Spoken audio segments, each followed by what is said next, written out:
শুধু দর্শক শ্রোতা, আজকে আপনাদের সামনে কথা বলবো বাংলাদেশের বৈদেশিক সাহায্য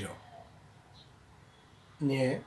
বাংলাদেশের সাথে আপনারা জানেন বিভিন্ন দাতা সংস্থা, দাতা দেশ, তারা বাংলাদেশের উন্নয়নে কাজ করে, তারা সহযোগিতা করে বিভিন্নভাবে, লোন দিয়ে, গ্র্যান্ট দিয়ে এবং অন্যান্য বিভিন্ন ধরনের টেকনিক্যাল সহায়তা, ফুড সাপোর্ট, কমোডিটি সাপোর্ট, এই ধরনের বিভিন্ন সাপোর্ট দিয়ে তারা কাজ করে। আজকে আমি বেসিক্যালি কথা বলতে চাই ইন্ডিয়া বাংলাদেশের যে রিলেশন, ইন্ডিয়া বাংলাদেশের উন্নয়নে কেমন সহযোগিতা করে, সেই সূত্র ধরেই আজকে আপনারা জানেন যে ইন্ডিয়া বাংলাদেশকে 3টা লাইন অফ ক্রেডিট এ পর্যন্ত বাংলাদেশের সাথে অ্যাগ্রিমেন্টে এসেছে। এই লাইন অফ ক্রেডিটের মধ্যে 2010 সালের আগস্ট মাসে প্রথম একটা ঋণ চুক্তি হয় ইন্ডিয়ার সাথে, সেটাতে $1 বিলিয়ন সমমূল্যের একটা ঋণ চুক্তি হয়, যে $1 বিলিয়ন দিয়ে বাংলাদেশ তার বিভিন্ন উন্নয়নমূলক কর্মকাণ্ড করবে।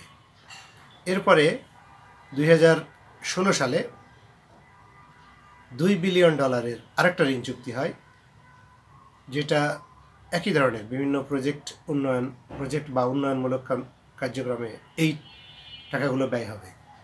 ঠিক তার পরের বছরই 2017 সালের অক্টোবর মাসে আরও একটি ঋণ চুক্তি হয়, যেটা $4.5 বিলিয়ন সমমূল্যের। সেটার আন্ডারেও বাংলাদেশ সরকার বিভিন্ন ধরনের প্রজেক্ট নিয়ে সেই প্রজেক্টগুলো বাস্তবায়ন করবে। এই 3টা ঋণ চুক্তির টোটাল ভ্যালু দাঁড়ায় প্রায় $7.5 বিলিয়ন। এই $7.5 বিলিয়ন বাংলাদেশ সরকার বিভিন্ন সময় প্রায় 40টা প্রজেক্ট নেয়। এই 40টা প্রজেক্টের মধ্যে মোস্টলি হচ্ছে আসলে বাংলাদেশ এবং ভারতের ক্রস বর্ডার কানেকশন, মানে ট্রান্সপোর্টেশন সিস্টেম উন্নয়ন।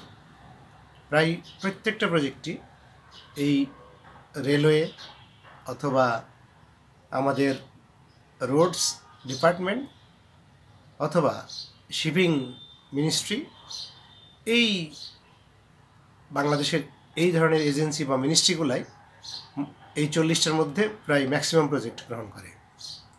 এই প্রজেক্টগুলোদের দুই দেশের মধ্যে যাতায়াত ব্যবস্থা, ক্রস বর্ডার ট্রেড যাতে উন্নয়ন হয়, সেটাই মূল লক্ষ্য ছিল।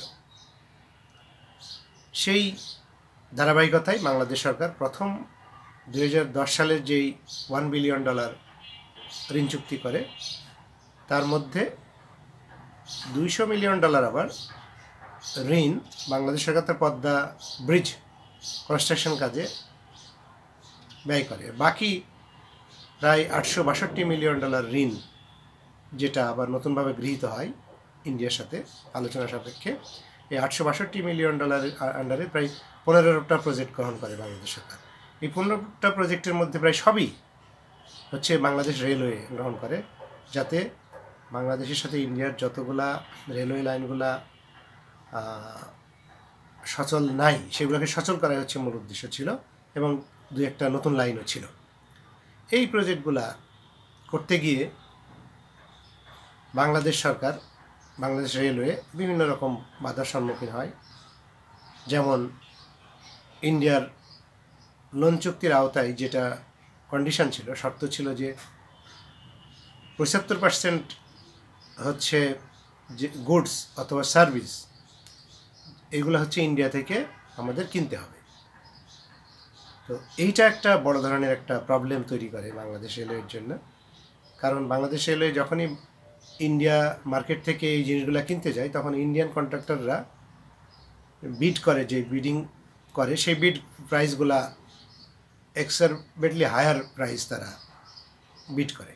এই ক্ষেত্রে বাংলাদেশ রেলওয়ে অনেক সমস্যার সম্মুখীন হয়, কারণ তারা দেখে যে প্রজেক্টগুলো খুব কস্টলি হয়ে যায়।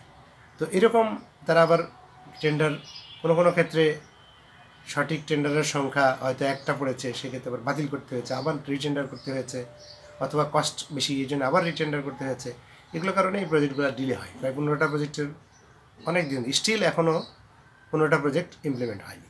2010 সালের প্রজেক্ট, এখন 2025-15 বছর হয়ে গেছে।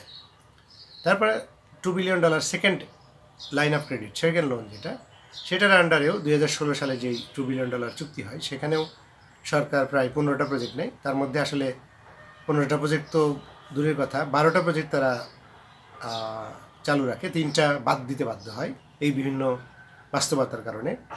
এরপরে সেই প্রজেক্টগুলোও এখনও চলমান রয়েছে, বেশিরভাগই চলমান রয়েছে। তারপর তৃতীয় লাইন অফ ক্রেডিট যেটা লোন চুক্তি $4.5 বিলিয়ন, সেখানে সরকার প্রায় 16টা প্রজেক্ট নেয়, তার মধ্যে 13টা প্রজেক্ট তারা চালাইতে সক্ষম হয়, 3টা ড্রপ করতে বাধ্য হয়। তো এই সব বিভিন্ন কারণ এর মধ্যে, তাহলে বাংলাদেশ সরকার এই 3টা এলওসি মিলে প্রায় 40টা প্রজেক্ট নেয়। এই 40টা প্রজেক্টের মধ্যে তারা মাত্র 32টা প্রজেক্ট তারা চালু করতে পেরেছে এখন পর্যন্ত, আর 8টা এখনও অ্যাপ্রুভাল প্রসেসেই রয়েছে। তাহলে 32টা প্রজেক্টের মধ্যে সরকার যেহেতু বিভিন্ন উত্থান পতন, বিভিন্ন সমস্যা তৈরি হচ্ছে, এদিকে ইন্ডিয়ান এক্সিম ব্যাংক এই টাকাটা ডিসবার্স করে বাংলাদেশ গভর্নমেন্টকে। বাংলাদেশ সরকারের কোনো এজেন্সি যখন একটা প্রজেক্ট অ্যাপ্রুভাল প্রসেসে যায়, তখন Exim bank, Indian external affairs ministry, এদের কাছে অ্যাপ্রুভাল প্রসেসটা এত জটিল যে অনেক সময় লেগে যায়। প্রত্যেকটা ধাপে ধাপে অ্যাপ্রুভাল নিতে হয়, tender, bidding document, tender pass ইত্যাদি, এগুলোর ক্ষেত্রে অনেক সমস্যা ক্রিয়েট করে। এই সমস্যা ক্রিয়েট করার ক্ষেত্রে বাংলাদেশ সরকার বাধ্য হয়ে এই মুহূর্তে বর্তমান বাস্তবতায় তারা ইন্ডিয়ান গভর্নমেন্টের সাথে একটা আলোচনা শুরু করেছে, এবং এখানে যেই 32টা প্রজেক্ট অনগোয়িং আছে তার মধ্যে বাংলাদেশ সরকার অন্তত 11টা প্রজেক্ট আসলে ড্রাফট করতে চায়, যেহেতু এই ধরনের বিভিন্ন বাস্তবতা কারণে ইমপ্লিমেন্ট করা দুঃসহ হয়ে পড়েছে, সেই কারণে 11টা প্রজেক্ট ড্রাফট করতে চাই। তাহলে এই বাংলাদেশ সরকার মনে করছে 11টা প্রজেক্ট ড্রপ করে বাকি যেগুলো আছে সেগুলোকে একটা অন ট্র্যাকে নেওয়া যায় কিনা, এবং ইন্ডিয়ান সাইডকে তারা রিকোয়েস্ট করেছে যাতে তারা অ্যাপ্রুভাল প্রসেস সহ অন্যান্য যে প্রসেসগুলো আছে তারা সিম্পলিফাই করে এবং অ্যাপ্রুভাল দ্রুততর করে। এদিকে দেখুন, ইন্ডিয়ান সরকার আমাদের $7.36 বিলিয়ন 3টা লোন সাইন করলেও ইন্টারেস্টিংলি তাদের লোন ডিসবার্সমেন্ট, মানে আমাদের কাছে টাকা ছাড়ের যেই পরিমাণ, সেটা এখনও অনেক কম। যেমন প্রথম এলওসিতে $862 মিলিয়ন ঋণ চুক্তি করলেও তারা এখন পর্যন্ত $768 মিলিয়ন লোন ছাড় করেছে।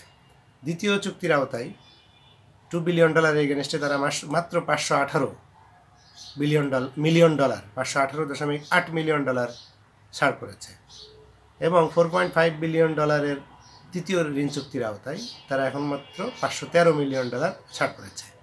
তাহলে বুঝতেই পারছেন যে লোন ছাড়ের গতিও খুব দুর্বল, এবং প্রজেক্ট ইমপ্লিমেন্টেশন করতে গিয়ে যে বিভিন্ন স্টেজে বিভিন্ন রকম সমস্যা, বাধা, এগুলোর কারণে বাংলাদেশ সরকার, বাংলাদেশের এজেন্সিগুলো বিভিন্নভাবে প্রবলেমের সম্মুখীন হচ্ছে। এরকম বাস্তবতা আসলে অ্যাপ্রুভাল প্রসেস বিভিন্ন বাংলাদেশের দিক থেকেও যে একেবারে কোনো দোষ নেই তা না। বাংলাদেশ সরকারের যেই ইমপ্লিমেন্টিং এজেন্সিগুলো আছে তারাও সঠিকভাবে প্রজেক্ট নেওয়ার ক্ষেত্রে অনেক সময় সঠিক ফিজিবিলিটি স্টাডি না করে প্রজেক্ট নেয়, যার কারণে প্রজেক্টগুলো মাস পর্যায়ে যে অ্যাফেক্টেড হয়। তো এই বিভিন্ন বাস্তবতায় আসলে আমাদের বাংলাদেশের সাথে ইন্ডিয়ার যে ইকোনমিক রিলেশন, স্পেশালি এই লোনের মাধ্যমে প্রজেক্ট ইমপ্লিমেন্টেশন ক্ষেত্রে এটা কোন স্টেজে যে গিয়ে দাঁড়াবে, এটা কতটা ইফেক্টিভলি কাজ করবে, সেটা এখন দেখার বিষয়।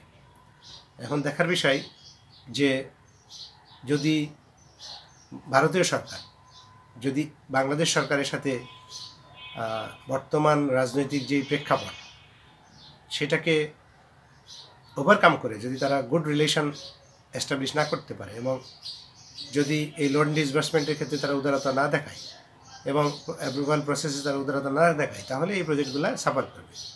আলটিমেটলি ইন্ডিয়া বাংলাদেশের যে ক্রস বর্ডার ট্রান্সপোর্টেশন সিস্টেম অথবা ট্রেডিং সিস্টেম, সেগুলো অ্যাফেক্টেড হবে।